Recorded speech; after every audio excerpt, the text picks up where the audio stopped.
Olá, seja bem-vindo mais uma vez ao nosso canal Crescer na Fé, onde nós falamos sobre a Palavra de Deus. Você que acompanha os nossos vídeos, deixe o seu comentário, deixe aqui o seu like e se você não for inscrito, se inscreva e juntos nós vamos então espalhando a Palavra de Deus através de todos os meios possíveis para que o Evangelho possa fazer a transformação na vida de tantas pessoas. E você que nos acompanha, depois de termos meditado um pouquinho, falado a respeito da Carta de São Paulo, também aos Coríntios, não é? Nós acompanhamos isso. Hoje nós vamos falar da carta de São Paulo também aos Filipenses, uma carta muito importante, onde abordaremos a ternura do apóstolo para essa comunidade que lhe era tão cara.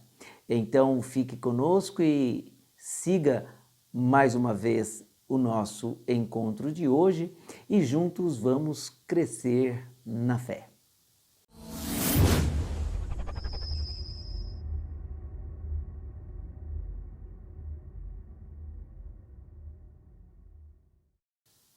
Queridos amigos do canal Crescer na Fé, para meditarmos hoje sobre a carta de São Paulo aos Filipenses, nós convidamos você a rezar conosco, pedindo que a graça de Deus nos alcance e nos ajude a sermos instrumentos para que a palavra de Deus possa encontrar eco no coração de todos nós.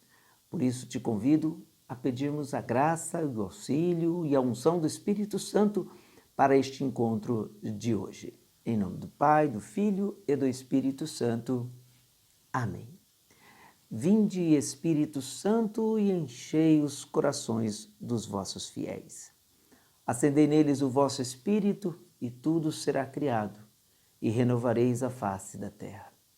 Oremos, ó Deus, que instruístes os corações dos vossos fiéis com a luz do Espírito Santo. Fazei que apreciemos retamente todas as coisas, segundo o mesmo Espírito, e gozemos sempre da sua consolação. Por Cristo, Senhor nosso. Amém. Queridos amigos, a carta que refletimos hoje nos fala desta comunidade de Filipenses. A cidade de Filipos foi fundada em 357 a.C. por Filipe II da Macedônia, uma cidade muito importante, e o interessante é que a experiência de Paulo nesta cidade inaugura agora também sua evangelização fora aí dos contornos, né, do que nós conhecemos então como Palestina, e ele na verdade chega agora ao continente europeu, a primeira cidade que Paulo vai levar o evangelho. Uma cidade muito importante até pela sua geografia, uma cidade estratégica, porque por ela passava a Via Inácia, famosíssima na antiguidade por conta de ser uma das rotas mais importantes e principais dentro do Império Romano.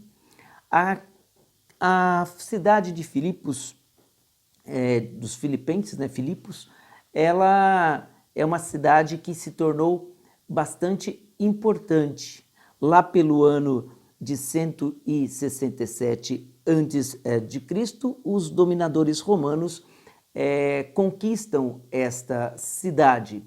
Portanto, ela passa a ser uma província romana.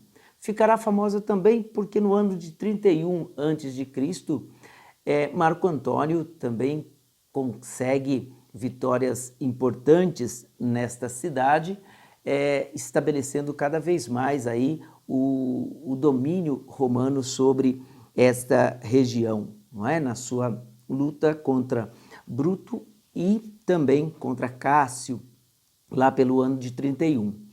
A partir daí, veteranos romanos do exército romano passam também a habitar essa região, portanto, essa é uma cidade que vai ser predominantemente habitada por cidadãos romanos e também por macedônios, não é? E interessante notarmos que, por conta disso também, os habitantes dessa cidade receberão o título de cidadãos romano. Portanto, isso nós vamos perceber que vai estar muito ligado à própria pessoa de Paulo, porque ele, nesta cidade, vai exatamente reivindicar essa cidadania romana durante o seu período aí de prisão, inclusive. A carta que nós tratamos hoje, provavelmente, não é? Paulo escreve falando do seu tempo de prisão em Éfeso. E um outro detalhe muito interessante, nós temos nos relatos de Atos, que eu convido você também a tomar conosco agora, nos fala um pouquinho da fundação desta comunidade através da presença do apóstolo Paulo nesta região. E comentaríamos logo em seguida. No seu capítulo 16 de Atos, nós temos, a partir do versículo 11, o seguinte relato. De Troade, partindo para o alto mar, seguimos em linha reta para Samotrácia. De lá, no dia seguinte, para Neápolis, de onde partimos para Filipos, cidade principal daquela região da Macedônia, e também colônia romana. Passamos nesta cidade alguns dias. Quando chegou o sábado, saímos fora da porta, junto à margem do rio, onde parecia-nos haver um lugar de oração. Sentados, começamos a falar às mulheres que se tinham reunido. Uma delas, chamada Lídia, negociante de púrpura da cidade de Tiatira e adoradora de Deus, escutava-nos. O Senhor lhe abrira o coração para que ela atendesse ao que Paulo dizia. Tendo sido batizada, ela e os de sua casa fez-nos este pedido. Se me considerais fiel ao Senhor, vinde hospedar-vos em minha casa. E forçou-nos a aceitar. Veja que detalhes interessantes.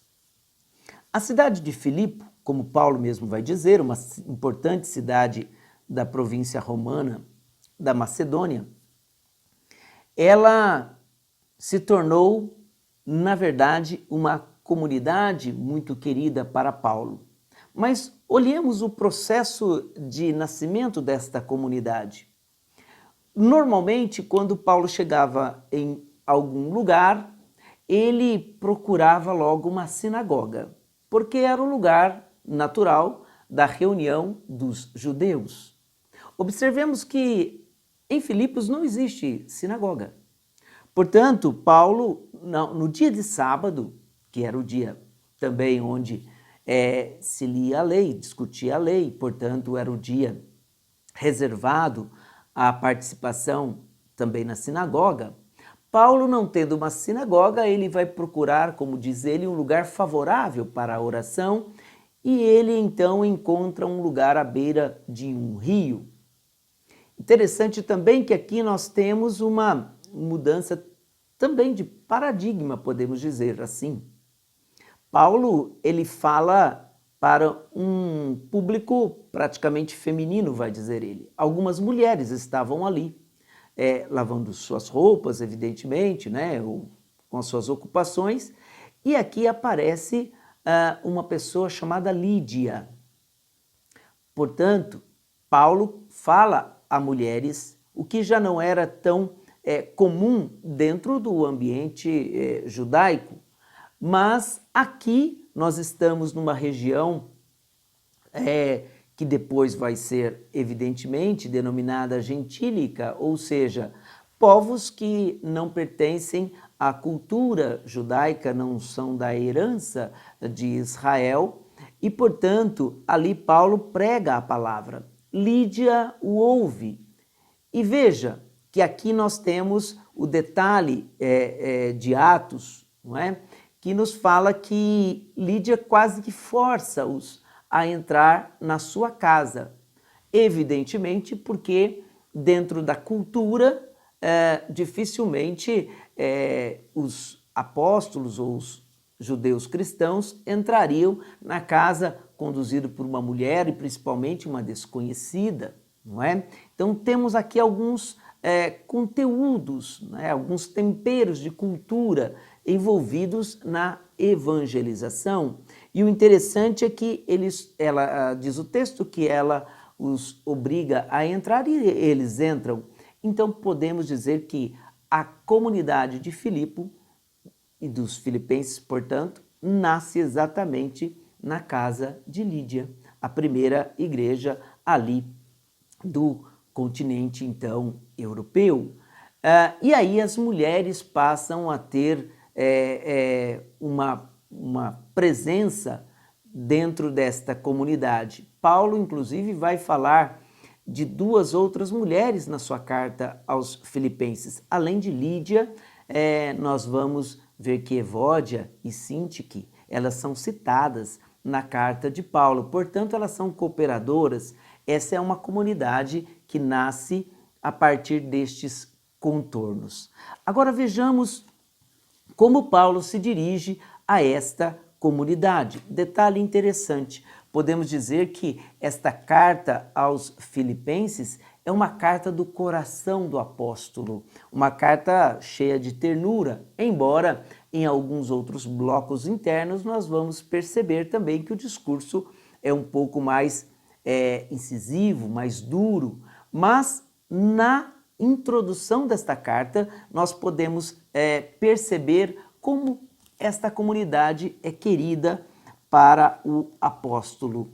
Lá no seu capítulo 1, versículo 3, ele começa dizendo: dou graças ao meu Deus todas as vezes que me lembro de vós, e sempre em todas as minhas súplicas oro por todos vós com alegria, pela vossa participação no Evangelho desde o primeiro dia até agora, e tenho plena certeza de que aquele que começou em vós a boa obra há de levá-la à perfeição até o dia de Cristo Jesus. E é justo que assim seja. Pense de todos vós, porque vos tenho no meu coração, a todos vós que nas minhas prisões e na defesa e afirmação do Evangelho comigo vos tornastes participantes da graça. Deus me é testemunha de que vos amo a todos com a ternura de Cristo Jesus. E é isto o que eu peço, que vosso amor cresça cada vez mais, em conhecimento e em sensibilidade, a fim de poderdes discernir o que é importante, para que sejais puros e irreprováveis no dia de Cristo, na plena maturidade do fruto da justiça, que nos vem por Jesus Cristo para a glória e o louvor de Deus. Veja como Paulo então se dirige com ternura a esta comunidade. Podemos ressaltar aqui vários acenos a respeito disso nesse trecho que lemos. Ele diz: lembro de vós, oro por todos vós, vos tenho no meu coração, nas minhas prisões, é um aceno que ele faz. Portanto, Atos, inclusive, se você continuar a leitura que fizemos, vai dizer que Paulo, enquanto estava também nesta região, nessa cidade, ele é preso, porque ele realiza um exorcismo, libertando uma jovem de um espírito de possessão e que era utilizada para ganhos dos seus, então, aliciadores. E Paulo, por ter feito isso, ele recebe a revolta exatamente de grande parte daquela sociedade. E ele se vê, então, numa prisão. E vai dizer o texto que durante a noite, enquanto eles estavam presos, Paulo e Silas começam a louvar a Deus, as correntes se soltam e existe um terremoto e Paulo então se vê livre para ir embora, inclusive o próprio carcereiro vai perceber isso e vai tentar se matar, e Paulo vai dizer: nós estamos aqui, não faça mal à sua vida, e inclusive este carcereiro vai receber a visita dos apóstolos depois. E se você seguir inclusive esta leitura, você vai perceber o que falamos no começo, a respeito do título de cidadão romano. Nós sabemos que Paulo Filipenses vai dizer isso, ele é de origem judaica, mas por conta do edito de Cláudio, ele vai receber esse título de cidadão romano. Portanto, quando ele é preso e ele é açoitado, quando ele vai ser solto, ele faz uma reivindicação desse título e, aliás, causa um alvoroço nas autoridades. Por quê? A um cidadão romano não era permitido receber ou infligir com o açoite, e Paulo foi então açoitado. E ele então, antes de ser libertado, ele faz questão de reivindicar este direito, não é? Então Atos vai nos dizer sobre isso, exatamente por aquilo que falávamos então no começo sobre essa importante cidade romana, da província romana, que é a cidade de Filipos. Interessante percebermos também que o teor desta carta nos traz elementos muitíssimos importantes. Se continuarmos aí a leitura, ainda no capítulo 1 e no capítulo 2, você vai perceber que Paulo traz um tema que nos é bastante caro, é chamado então da kenosis de Jesus Cristo, ou seja, o rebaixamento de Cristo. E por que ele faz isso? Ele faz isso para mostrar para esta comunidade que é preciso manter a unidade na fraternidade, na humildade. A comunidade que nasce, ela nunca pode perder isso como referência. E por que é que Paulo pode pedir isso para a comunidade? Porque o grande exemplo é exatamente nosso Senhor Jesus Cristo. Se não, vejamos no capítulo 2, Paulo vai dizer para nós exatamente a respeito deste rebaixamento e a exaltação de Cristo Jesus. Lá no capítulo 2, versículo 6, é esse texto que nós já conhecemos, mas que é fundamental para entendermos o porquê a comunidade cristã não pode estar sujeita ao orgulho e nem à vaidade, porque o seu fundador, na verdade, ele experimentou a profunda humilhação e a humildade para que depois Deus então o exaltasse. Vai nos dizer isso no capítulo 2, a partir do versículo 6. Ele diz isso para justificar a sua ademoestação a esta comunidade. Ele, estando na forma de Deus, não usou de seu direito de ser tratado como um Deus, mas se despojou, tomando a forma de escravo, tornando-se semelhante aos homens e reconhecido em seu aspecto como homem. Abaixou-se, tornou-se obediente até a morte sobre uma cruz.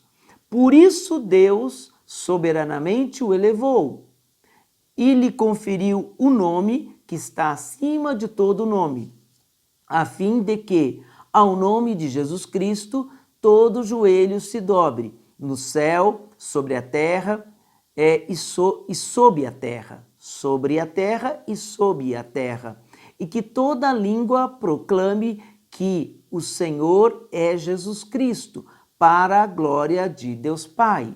Então veja, esse grande texto cheio de significado profundo e denso que fala desse rebaixamento de Cristo, ele nasce por conta dessa necessidade de mostrar para a comunidade que numa comunidade que nasce sob o símbolo do Evangelho, sob o símbolo de Cristo, é inconciliável haver dissensões, divisões por conta muitas vezes de orgulho e de vaidades.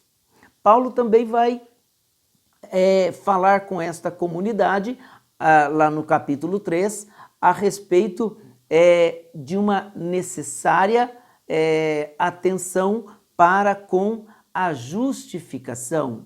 E quando ele faz isso, evidentemente, ele está falando porque esta comunidade também se sujeitou a alguns outros pregadores que também queriam, mais uma vez, reivindicar a justificação pela lei, pela observância da lei, e Paulo vai dizer que a justificação vem exatamente não pela lei, mas por Jesus Cristo. Ou seja, Paulo vai dizer que a liberdade em Cristo ela é alcançada de modo novo. Não que a lei não tenha servido até então, já falamos disso em encontros anteriores, mas ela teve a sua função de pedagogo. Agora, Cristo deve ser a referência como modelo de perfeição.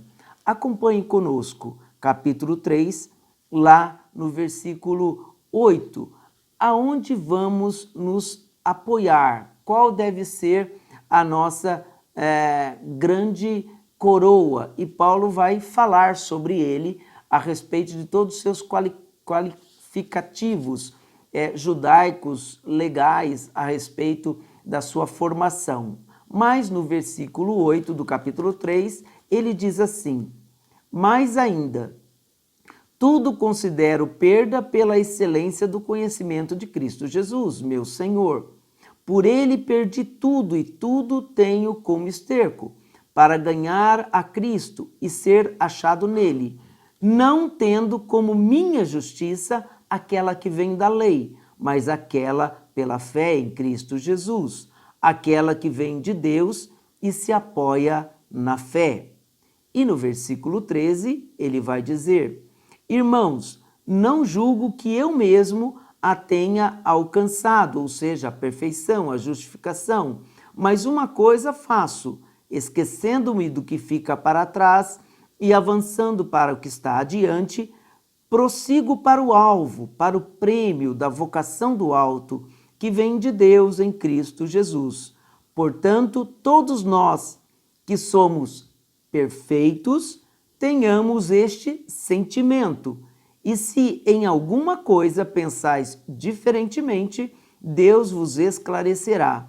Entretanto, qualquer que seja o ponto que chegamos, conservemos o rumo, ou seja, é preciso que a gente não perca exatamente o autor, o objeto da nossa fé, que é Jesus Cristo. E por final, o que é também o coração desta carta, já no capítulo 4, do versículo de 10 a 20, é como que uma carta dentro desta mesma carta. Paulo vai fazer um agradecimento pelos auxílios enviados pelas comunidades, por esta comunidade, em socorro à igreja de Jerusalém, porque ele vê aí uma oportunidade de exercício de caridade, tanto para ele quanto para a igreja. Vós, ele vai dizer no versículo 13 deste capítulo, 15, vós mesmos bem sabeis, Filipenses, que no início da pregação do evangelho, quando partir da Macedônia, nenhuma igreja teve contato comigo, em relação de dar e receber, senão vós somente. Já em Tessalônica, mais uma vez, vós me enviastes com que suprir as minhas necessidades. Não que eu busque presentes, o que eu busco é o fruto que se credite em vossa conta. Agora tenho tudo em abundância, tenho de sobra, depois de ter recebido Epafrodito, o que veio de vós, perfume de suave odor, sacrifício agradável e aceito por Deus. O meu Deus proverá magnificamente todas as vossas necessidades, segundo a sua riqueza em Cristo Jesus. E ao nosso Deus e Pai seja a glória pelos séculos. Amém. Paulo experimenta então essa comunhão profunda com esta comunidade. Por isso, esta carta é a carta do afeto, do carinho e desta comunhão que Paulo tem com esta comunidade. Que você possa fazer uma leitura bastante proveitosa desta carta e possa perceber o que profundamente Paulo vai dizer para esta comunidade. A centralidade na pessoa de Cristo e a perfeição que se tem a partir deste modelo cristológico. Que você possa fazer um bom proveito desta leitura e até o próximo encontro, se Deus quiser.